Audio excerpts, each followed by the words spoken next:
This video's for you, chaps magoo. Sheoldred the Apocalypse versus Feldergriff, Keranos, and Tajik. That is an okay hand. I think we're best waiting on the Vampiric Tutor and see what we draw into in our first few turns, but we'll keep regardless. Keranos casting the first spell of the game in Opt. A cantrip from Feldergriff as well in Serum Visions. Okay, drawing into Infernal Offering. We're going to have to tutor for mana if we keep drawing like that. Boros Signet from the Boros player. And it's Young Pyromancer from Keranos. And I'm glad I waited now. I was going to go for a Sol Ring with the Vampiric Tutor, but Seal of Cleansing coming into place, probably not the best idea. Malicious Affliction, we're just going to have to go for a land with the Vamp Tutor, I think. I'll just grab an Urborg with it. Ranger of Eos for Tajik. And they can search for a couple of 1-drops with that, so that is Kithian and Soldier of the Pantheon that they tutored for. Gelectrode is going to deal 1 damage to any target for a tap, and untaps on instants and sorceries. The Bant player just dropping a land, so we'll go for the Vamp Tutor and grab ourselves an Urborg here. So now I'm wondering if it's actually worth going for the Dark Deal, annoyingly. I'll put down the Horn of Greed. It actually benefits our opponent more than us at the moment. You really want to be playing Horn of Greed into a land drop at least, but yeah, we can draw our next card, and if it's no good we'll just have to go for Dark Deal, I think, without our commander in play, which is noteworthy.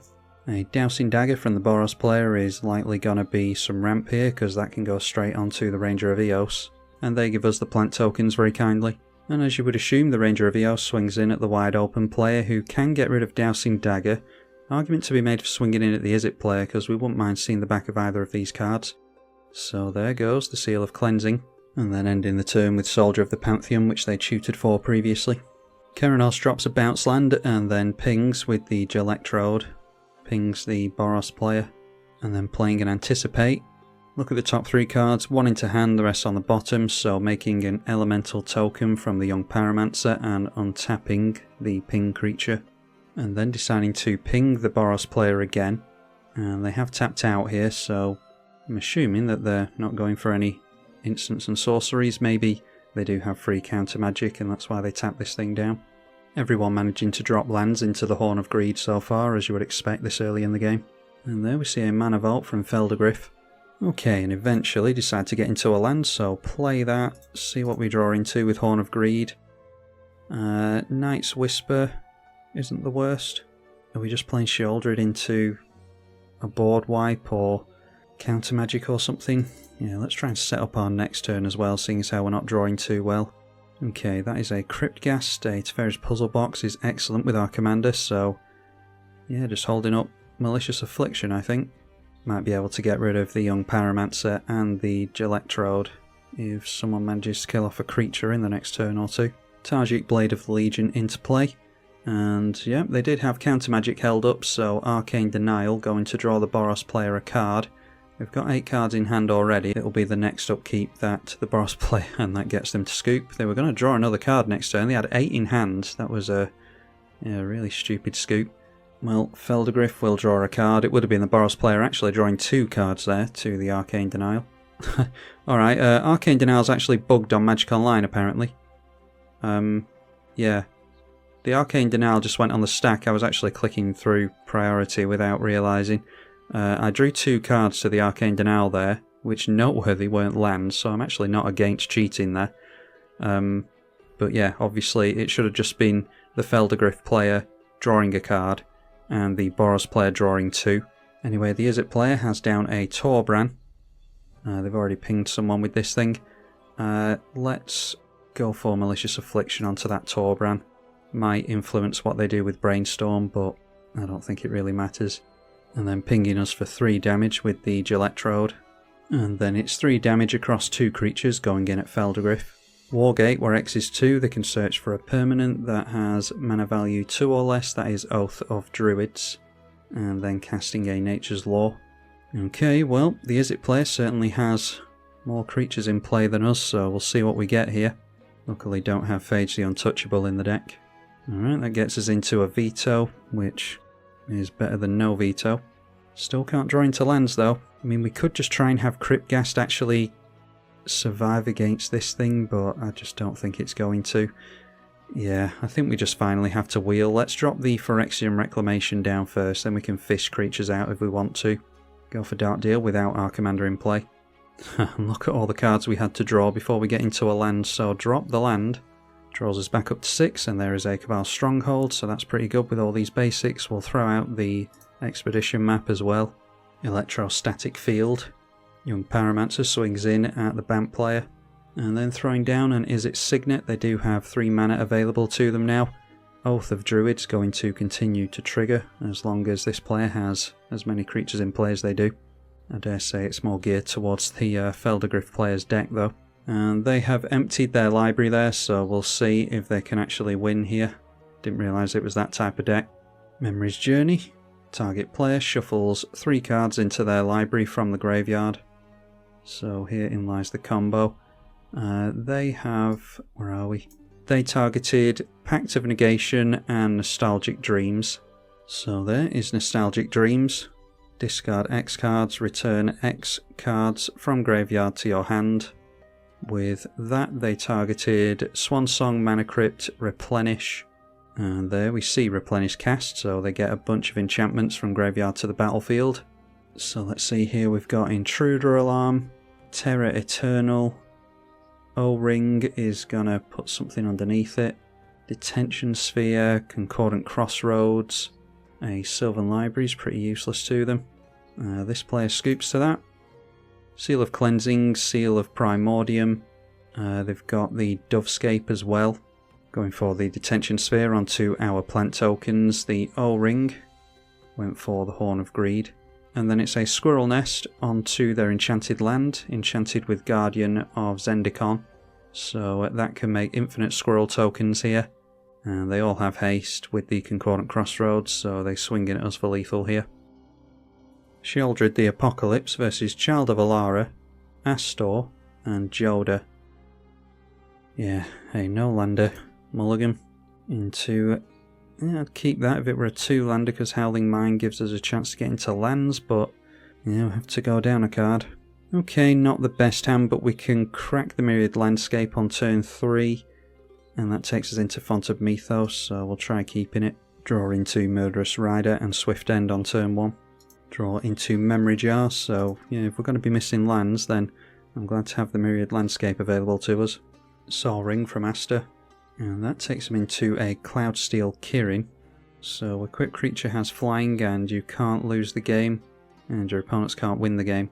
Environmental Sciences from the 5 colour player, that's not one you see very often. Go after a Snow Forest with that. And getting into another big spell, so definitely want to be cracking the Myriad Landscape here. Kambal Console of Allocation is going to help us drain. And the first spell cast into Kambal is a Dowsing Dagger, so they get drained for 2. The plant tokens go over here, which means we are likely to get a 5-3 swinging in towards us. No, that actually swings in towards Kambal, so trying to get that to block potentially.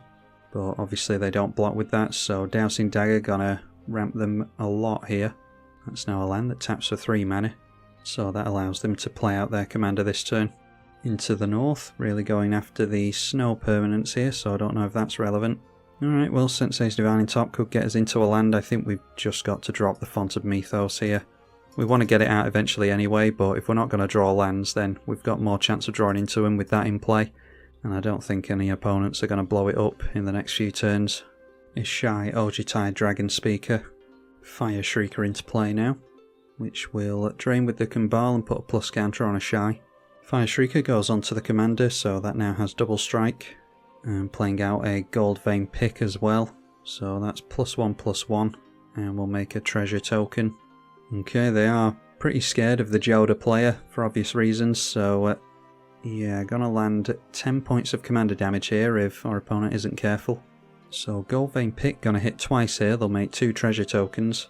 Equipping up after that the Cloudsteel Kirin, so yeah, this thing now has flying as well as not being able to lose the game. Explosive Vegetation from the 5 colour player will finally fix their colours. They do have a Boseiju in play. Well, still not getting into a land, so I'm glad I dropped the Font of Mythos last turn. Alright, and Yeah, Toxic Deluge might have to be the play here to slow our opponents down.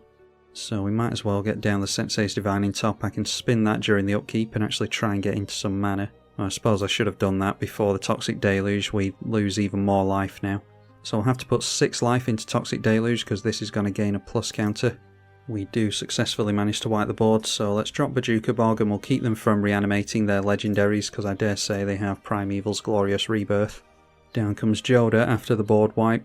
Noteworthy that this was an equipment when it was attached to the Astor, so during the board wipe of creatures this didn't go down, hence the reason it's still in play.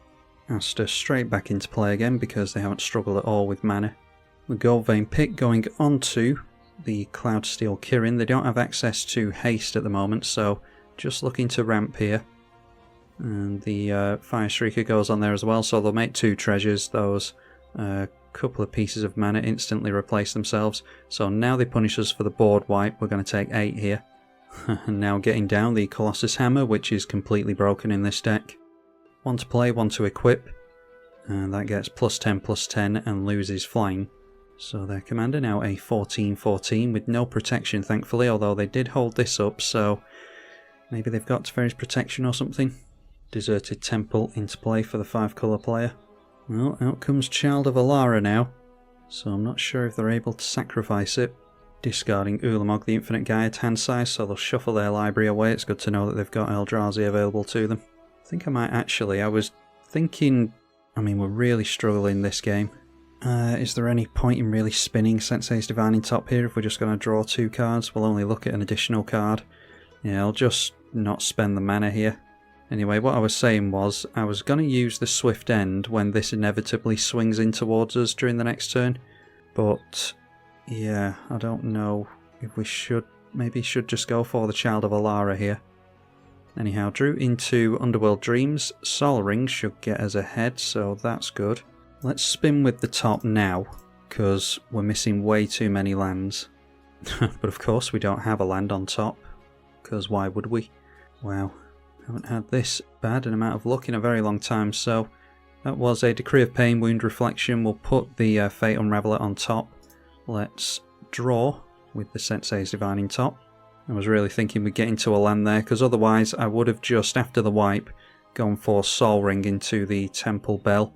And this is 3 less mana for us to spend at another point. Gonna lose Font of Mythos unfortunately, but it hasn't done us a lot of good anyway. Let's play the Swift End. And we'll see if they've got Teferi's protection or a means of protecting their board here. That is a Dawn Charm. Regenerate a target creature. So looking to regenerate the Child of Alara. And they did tap down black mana in response there. So I'm thinking that they might actually have something. Either they wanted to protect their own commander or they were going to destroy their own commander. They will tap this down at least. I'm not confident that this thing is going to survive necessarily. They might try and encourage the Boros player to take us out before they actually do anything, so I'm not going to drop the Sol Ring here. We'll just discard some reanimation fodder. A 6-mana legendary in Athreos Shroud Veiled being cast into the Joda, which gets them, of course, into Rien, Angel of Rebirth, so didn't end up going into a 2-drop or a 1-drop legendary, just straight in for a 5-drop. And that makes this thing an 8/7. They do decide to hold it back though, putting a coin counter onto Joda with the Athreos. The Child of Alara player is holding up priority here, so I'm still wondering if they're going to blow up this Child of Alara. I'll do it now before the coin counter goes on that thing, allowing the coin counter onto this thing. Oh, and hang on, there's something going on here. Okay, so no one's attacking the 5-colour player apparently. And yeah, the Boros player says he's attacking Joda, so that gives us another chance of actually doing something this game. Okay, they threw the Colossus Hammer on this, but that lost it flying, so I think they were trying to fly straight over our opponent, but I mean they've got a flyer anyway. Anyway, equipping the Kirin onto their commander, and then playing an Argentum Armor. Yeah, so that wasted mana means that they can't equip all 3 of their, or all 4 of their equipment here. There we go, Argentum Armor for 1 mana. The Fire Shrieker obviously goes on there. And they can actually get commander damage on them here, just ignoring the Colossus Hammer so that they've still got flying. No trample, I don't think. No, just double strike and flying, so gonna make them block with this. And so now it's an 11/11 with double strike and flying. When they swing in, they can blow up the angel and get that out of the way so that they can, yep, true to their word, going to deal commander damage to this player. And they do blow up the angel with the Argentum armor. So down they go to 21 points of commander and only hitting once for 1 treasure token. And now doing something during the end step. They tap down that black mana again. Yeah, I'm not sure what they're thinking of doing with that. And there we go, sacrificing the Child of Alara, and that is Reckoner's Bargain, so gain life equal to the sack permanent's mana value, draw 2 cards. That wipes out the Boros player, exactly why I didn't play out the Sol Ring, because I assumed that that's what they were going to do. As it stands now, they can't get their commander out again, although they do just drop a command tower, so now they can. Playing a Soul Guide Lantern. And that gets rid of Vilis, Broker of Blood, from our graveyard, which... yeah, doesn't feel good. It doesn't look like we're going to be reanimating or doing much of anything this game anyway. A Rampant Growth. Elixir of Immortality to gain life and shuffle their graveyard. Cracking the Soul Guide Lantern and then the Elixir, so shuffling everything back, and they now have 7 cards in hand. Okay, so we draw into the Sensei's top again. Let's get out the Sol Ring now. Really struggling with lands here, annoyingly. So maybe it just has to be Teferi's Puzzle Box here. Yeah, we'll drop the Teferi's Puzzle Box, and we can play and spin the Sensei's Divining Top. Sensei's Top isn't necessarily going to be relevant with the Teferi's Puzzle Box in play, but if someone removes this, we'll still want to fix our draws. So 8 cards shuffled away by the Boros player. Sees the spoils, discards a land, makes a treasure, and they draw 2. Then throwing down a Lion's Sash, so I don't think it's necessarily a good idea to try and rely on reanimation in this game. Swiftfoot Boots. They exiled their own mountain from the graveyard, so a plus counter going on that, as well as haste and hexproof. And now swinging in towards the 5 colour player, it should probably be a 2-on-1 against the Child of Alara.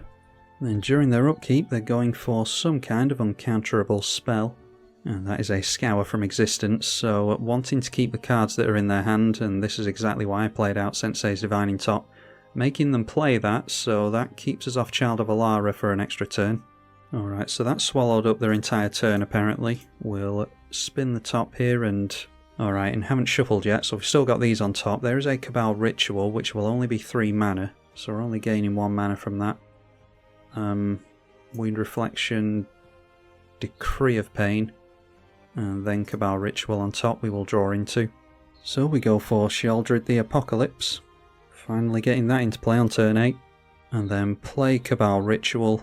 And we have to clear these crap cards off the top, so it can be Temple Bell here. I could try a look in getting into a land and spin Sensei's Top now. Yeah, why not? They peer into the Abyss. Well, that gives us a combo with the Underworld Dreams, which we're nowhere near. But might as well draw into it. I'll hold off on the Temple Bell for as long as possible, because I don't want to give my opponent extra cards, really. Astor the Commander coming back into play, with hardly any equipment available. Getting to some card drawing, Mask of Memory though, which is really good with our commander. Not sure they'll want to play and equip that. They can go for haste and this played and equipped if they want to. Instead, plumping for a Black Blade Reforged and throwing that on their commander, so we might have to block with Sheoldred here annoyingly. Swiftfoot Boots onto their commander. Okay, swinging in at the 5 colour player. They obviously see that we are struggling on mana. Down comes our friend Child of Alara again. And blowing it up again with Diabolic Intent. Isn't Child of Alara fun? The Boros player scoops, which is totally understandable. So we'll draw one of our crap cards off the top with Temple Bell. So that loses our opponent 2 life, we gain 2 life. And then we might as well save our Sensei's Divining Top. And draw another card to gain 2 life because we're dangerously low. After that, dropping a Thaumatic Compass. And that flips around into Maze of Ith. So we know what we're drawing into here. Let's play and spin the Sensei's Divining Top. I think it's Underworld Dreams we play here. Okay, finally getting into some stuff. Wound Reflection. Let's go Arcane Signet and draw into the Sign in Blood. Tap down Sensei's Divining Top, put that back on top. Oh, actually, should have gone for the Arcane Signet instead there. Oh well, lose 2, draw 2. And then we'll put Sensei's Top back on top of our library again. Pulling into the north again. And then passing the turn over with 7 cards in hand and a bunch of mana held up. Alright, there. we see the very, very rare Swamp. So definitely draw into that this turn. Play at the Underworld Dreams and hope that it doesn't get wiped out. Vampiric Shooter. So likely going after the Underworld Dreams here. Obviously I'd drop the Underworld Dreams and the Peer into the Abyss on the same turn if I could, but our mana has been absolutely horrendous this game, as you've all witnessed. And there we see a Reshape the Earth, search for 10 lands, put them into play tapped. Not sure if we have to worry about Valakut here. But Jukabog comes into play there as well. They've got the World Tree, Cabal Coffers and Urborg, Kessig Wolf Run, Diamond Valley, Hanweir Battlements, Hall of the Bandit Lord. Yeah, I think they're the most relevant lands we've seen there. Well, we got to keep our permanents in. Well, we got to keep our permanents in play for a turn at least. So let's spin the top, see if we can get into more mana. Nope. Probably the best idea is to put the Scourge Familiar into our hand. Don't actually have enough cards in hand to make that mana neutral, but there we are. Okay, so I dare say they have counter magic for this, but we'll just go for the Peer into the Abyss Underworld Dreams combo, because that's pretty much the only shot we've got. Okay, and they scooped to that amazingly. I really thought they'd have counter magic back up there. The plan obviously was to get down their commander with haste from Hall of the Bandit Lord or the Hanweir Battlements, and then dump a bunch of mana into Kessig Wolf Run and deal commander damage. Yeah, that was a terrible game for us, but we got to see a cool Boros deck at least. And also prove correct the mantra of the channel, that you don't give up, because you never know.